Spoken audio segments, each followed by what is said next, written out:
This original WSRE presentation is made possible by viewers like you. Thank you. Emmy Award-winning celebrity chef, best-selling author, and restaurateur, Lidia Bastianich on this edition of Conversations.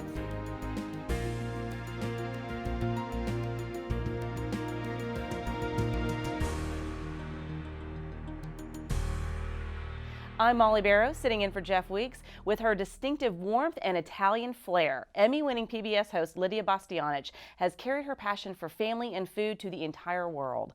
Lidia is the chef owner of 10 restaurants in New York and other cities around the country, the author of numerous cookbooks, including her latest, Lidia Celebrates Like an Italian, and she is the host of PBS television shows, Lidia Celebrates America and Lidia's Family Table. We welcome Lidia Bastianich to Conversations. Hello, and thank you so much for joining us today, Lidia. Buongiorno, Mollye. My pleasure. Where does this passion for food come from? Oh, that's a life story, but I'll begin. Mollye, you know, I came to the United States as an immigrant at 12 years old. The part of Italy, northeastern Italy, where I was born, it's Istria. It's no longer Italy. After World War II, that part of Italy was given to the newly formed communist Yugoslavia. You know, Italy lost the war. So we're talking about northeast of Venice, Trieste, right there at the border. And I was, you know, in the aftermath of the war, I was just born, and my parents remained, although there was a big exodus. There was 350,000 ethnic Italians that left from that area, went back into Italy and into the world.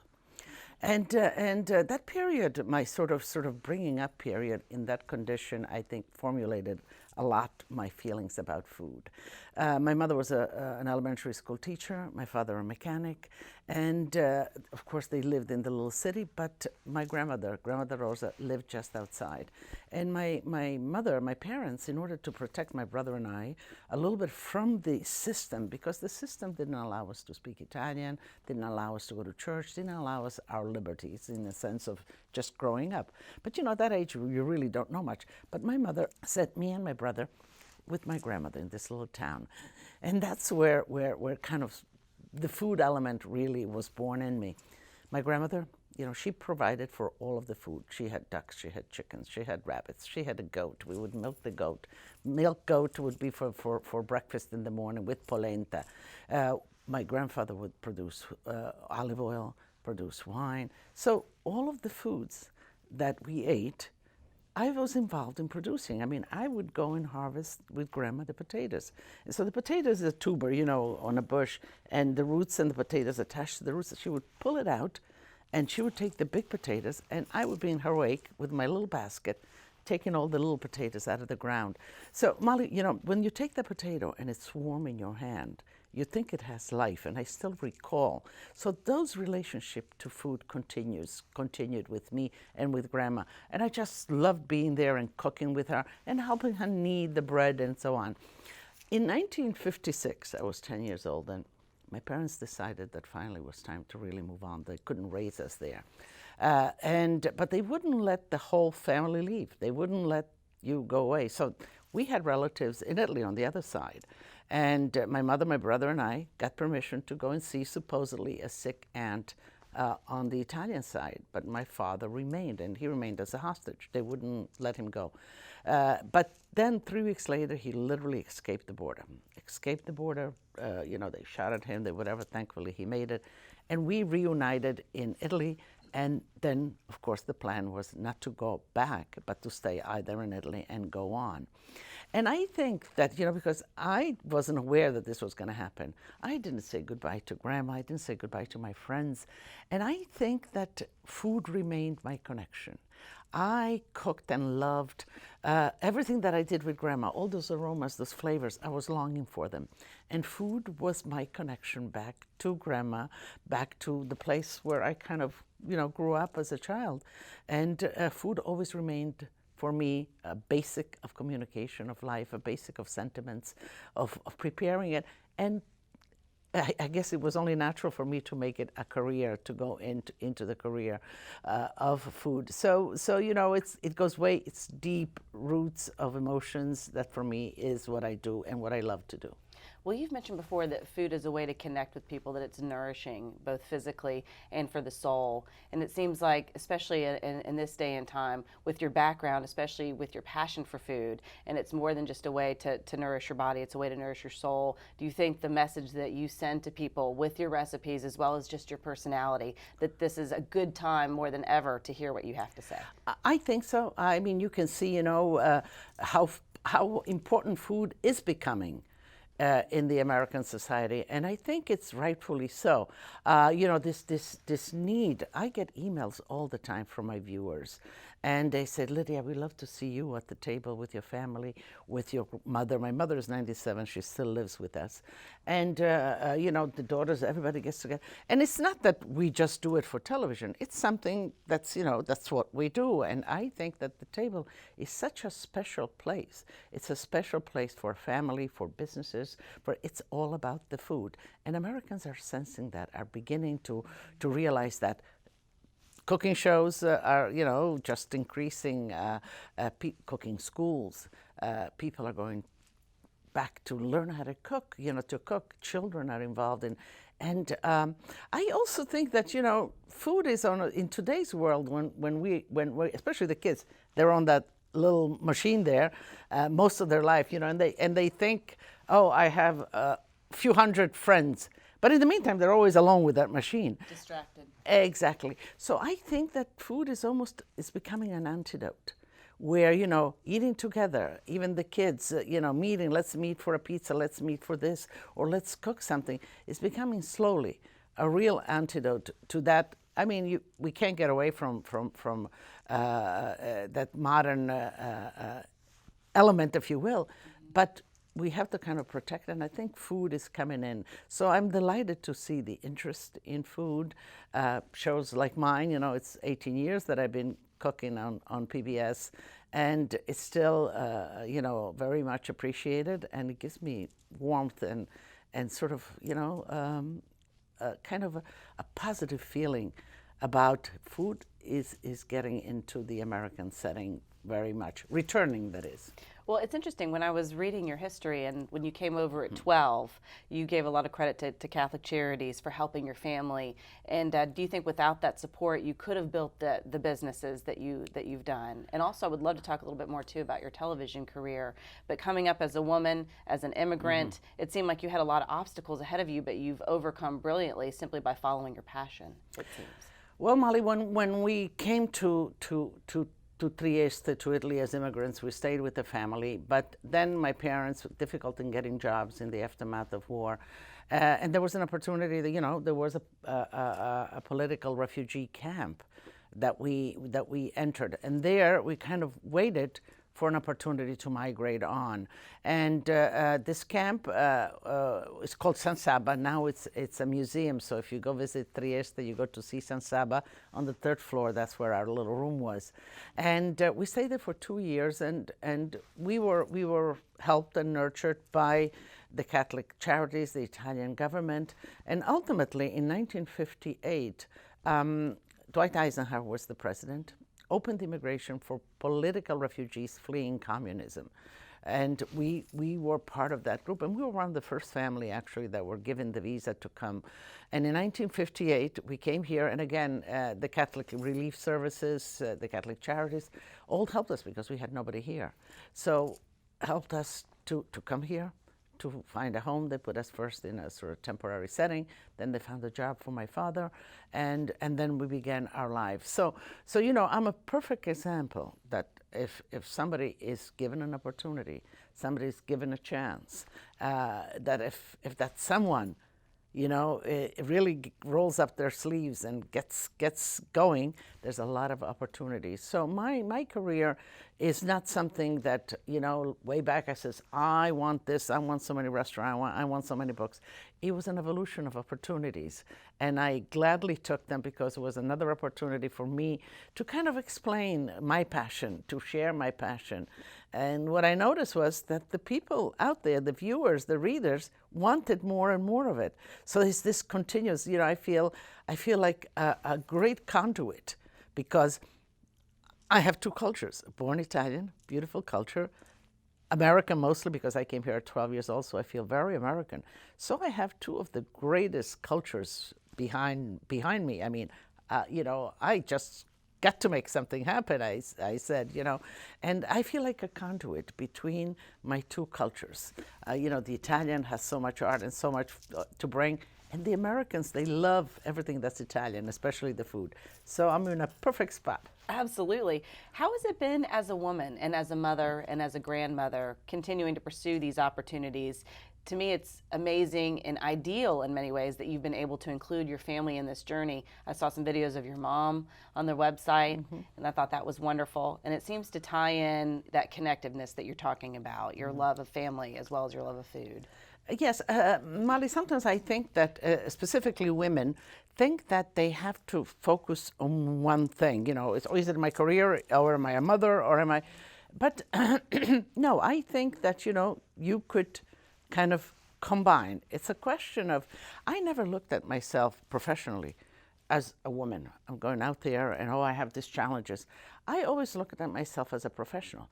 Am I ready? Am I ready to take on that challenge? Should I do more? Should I prepare myself? So, what I suggest to every woman is make sure that you're prepared for the challenge that you do, that you take, that you intend to take, or that you want to take, and then go on and do it. The fact of when do you combine family and motherhood, sometimes you have to kind of follow, not be so rigid. If you fall in love, then that's a sign. You should get married, and children happen. And I think that what's happening, maybe it's so much focus and attention on when and how. A child comes into our lives as a couple or as a family, and we shouldn't be so worried about creating special for that. They come into our lives, and whatever we do as a couple, at least that's what happened to me. We included the children. I grant you, I had my mother who helped. The family is very important. So it's important for a woman to set up a kind of a support system for herself. But that's not, it's not reason not to do what you want. Because, when I opened my first restaurant in '71, Joseph was already 3 years old. And the opening or whatever, I got into Tanya. Tanya was kind of conceived. That was my daughter. That was the first year of business. So here you go. The first year of business. My husband and I, we were immigrants. A small restaurant. We had borrowed money to open it from my parents. But you just go along life, and we had Tanya. And I must say, though, Mollye, that the first kind of months of, I knew I needed to get to the restaurant and work. We had loans, we had all kinds of things to worry about. But, that element of being a mother. So it did kind of choke me a little bit. What am I going to do? So I went to the pediatrician. There were no psychiatrists at that time. I didn't. There's bound to be a pill for that, I'm sure. and so I told him of my feeling, and he was such a wise man. He said, Lidia, children want happy families and happy parents. You go on and you do whatever you can. As a mother, as a conscious mother, you will do the best that you can for them. Include them in whatever you do, and it'll make them feel better. Just be happy. The time that you will be able to share with them, I'm sure, will compensate for whatever. And so he kind of liberated me. Yes. And I went, and I did, and the kids and grandma and whatever, and all the better. You see, the kids really got involved. I always tell them that they are part of the success because they accepted their mother as she was, with her passion, with her needs to do things, and on we grew as a family. And yes, we had difficulties along the line, but it worked out. It did, and it created a lot of opportunities for your family as well. They help you run some of these restaurants, don't they? Now, down the line, absolutely. So, when they were growing up, my two kids, teenagers especially, in a restaurant, the restaurant is kind of, a fun place when you're a teenager. At the bar, people are drinking, having fun, and so I was concerned because they were hanging around a lot. They would come every night, have dinner, do their homework, then go home with grandma. So I would tell them, you don't want to do this. We are immigrants and we need to do this. You need to get a great education, an American education, and an American job. And They got it. They went on. You know, my son, business masters, went on to Wall Street.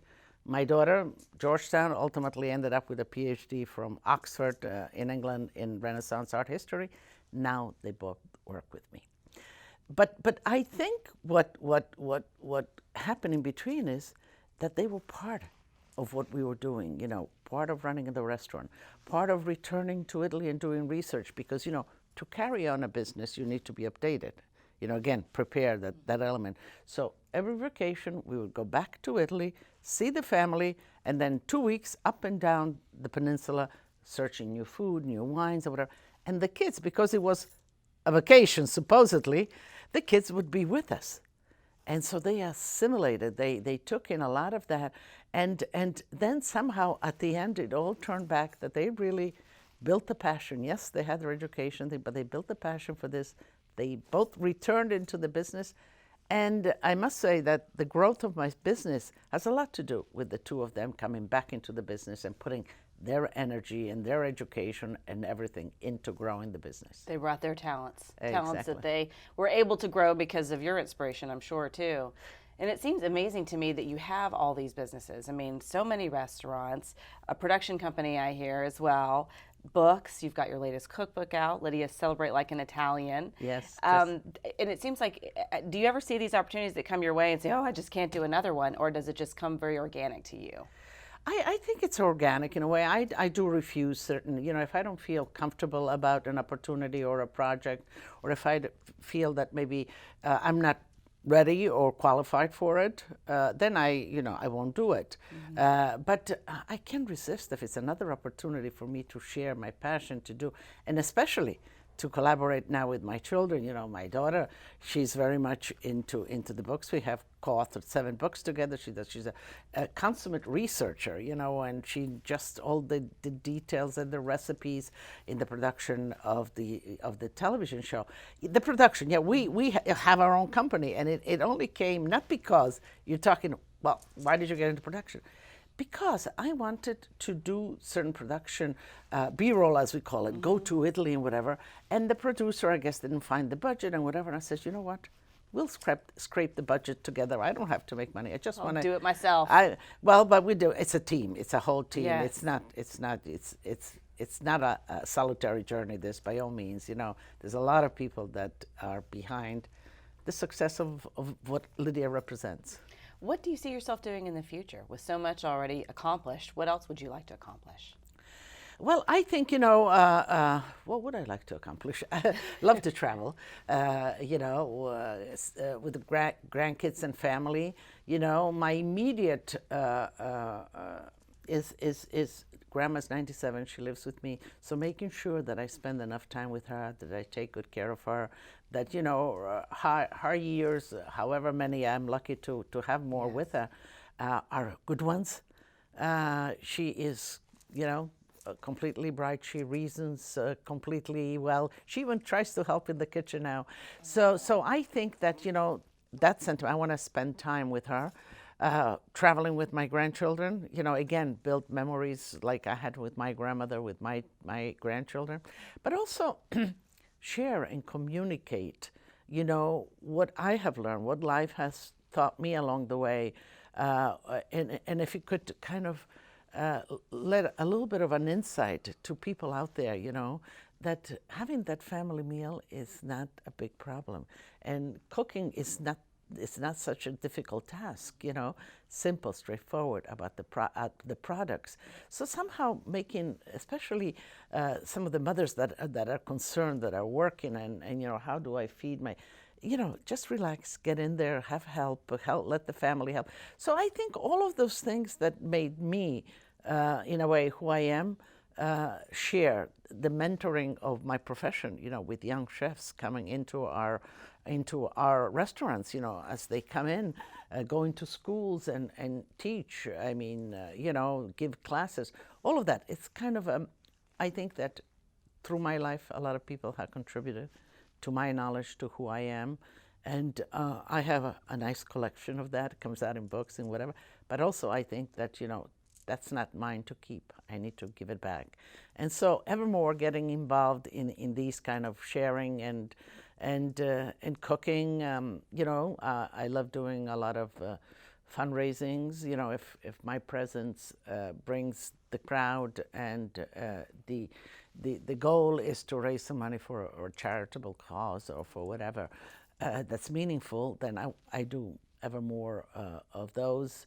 Get involved with children, autistic children. I cook with autistic children. I feel I get a lot of emails from parents of autistic children that tell me, and mostly it's boys, my son, he's usually doesn't, his retention span or whatever is very short, but when I put him in front of your show, he just sits and watch. And I think that food is that kind of benign connector, they're because I think most of these children have difficulties in taking in, opening up, and food does get into it. So we have this great cooking classes, very tactile, like I make gnocchi or dough, and then we go into herbs, where I give them herbs and they rub the herbs and they smell, and kind of they bring, they recognize it's mint or whatever. So I do a lot of that. I think more and more of these kind of touching people with food and bringing food in their lives. It's amazing, because it seems to me the central message throughout your career has not been to compartmentalize all these different areas of your life, but make it all inclusive part of your journey. And now it's extending out to others who could use that. Well, maybe because I began as a as a family, as a mother. That's, to me, is first, keeping that together, and could I be a professional woman with having that?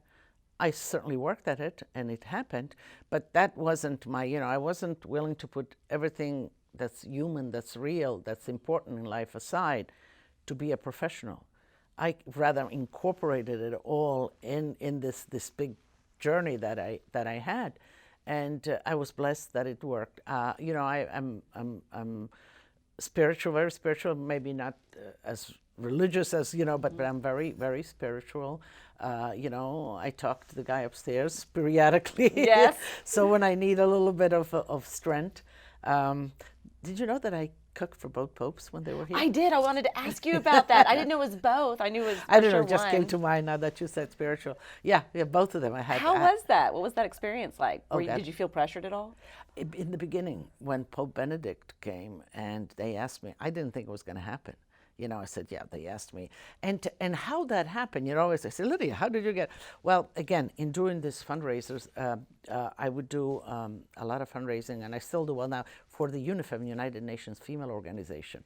So I would go to the United Nations, to the delegates' dining room, and a team, we would set up a meal to fundraise to help women in third world countries to develop themselves, and I did that for 10 years, and so I think there I met the nuncio.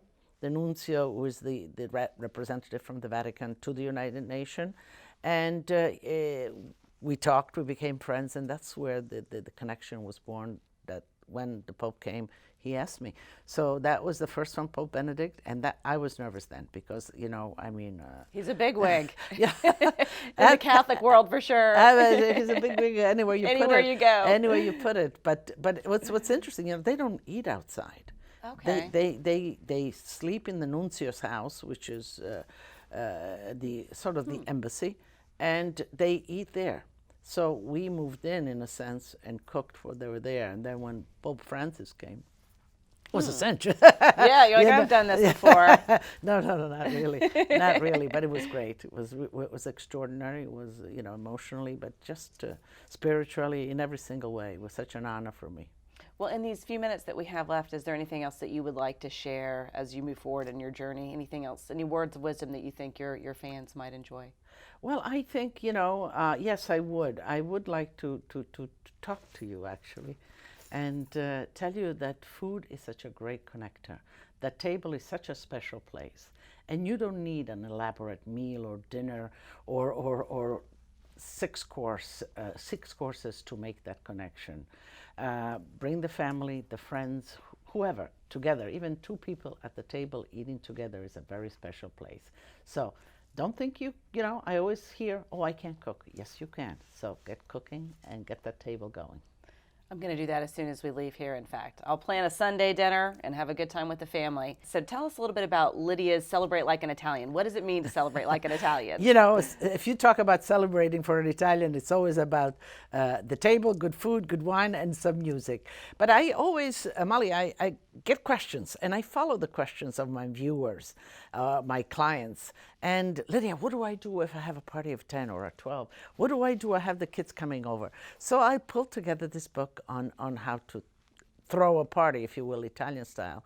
And there's a lot of tips, in a sense. You know, if you have a party, let's say kids, pizza, you know, they love to get their hands in there. So you have the pizza dough. You can even buy the pizza dough. And then let them make the small, give them a small, make them small. And then you have a collection of toppings and tomatoes and whatever the kids like and pepperoni and let them kind of make their own pizza. And that's a party in itself, you know. Yes. And, you know, everybody thinks, oh, you need a pizza oven. No, you don't. You know, a regular oven with a sheet pan, and and the kids have that. So just like that. But also, you know, you can have a cocktail party. So I give them recipes for aperitivos, for drinks, Italian style, you know, the Prosecco always with some good liquor in there. And then the antipasto. You can have a whole party without even cooking. The Italian way, the antipasto. You go to a Italian specialty store, delicatessen. Mm-hmm. But the question is, products. You've got to focus on good products. And you get affettati, whether it's mortadella, salami, prosciutto, cheeses, then vegetables. You know, Italians have a lot of marinated vegetables, sardines, anchovies, roasted peppers, fruits, nuts, bread, and some good wine, and you got yourself a party. So you don't have to be always stressed out. And also what I explained to them, what's nice, maybe let's say that you do have a table of 12. You know, what is an easy way? Well, always long cooking techniques are easier on you for a lot of people, whether it's roasting, whether it's braising things, you can get it done, you can get it almost finished and then finish it. So think of the oven, roasted pasta in the oven, baked pasta in the oven. These are all kind of easier when you have a bigger group. But also the serving part of it, you know, so the antipasto, you can have just what I told you, a little bit, have them stand up, pick and all that. They sit down, you have all your meal planned out, and you put it family style. You spread it on the table and let them help themselves. Again, that's easier.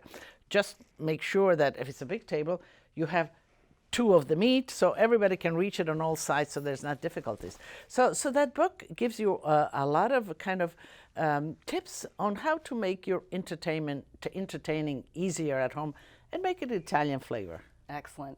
Well, Lidia, it has been a pleasure. Thank you so much for joining us today on Conversations. Thank you. And you can see some of our past episodes online at WSRE.org, Conversations. Thank you so much for watching. I hope you enjoyed the broadcast. I'm Mollye Barrows, sitting in for Jeff Weeks. Take care, and we will see you soon.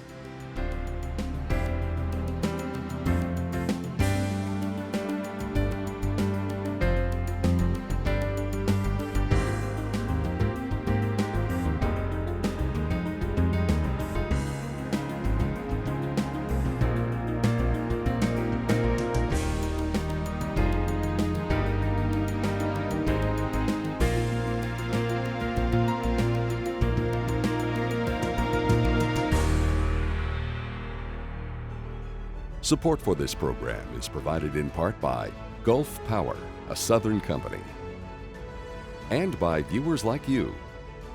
Thank you.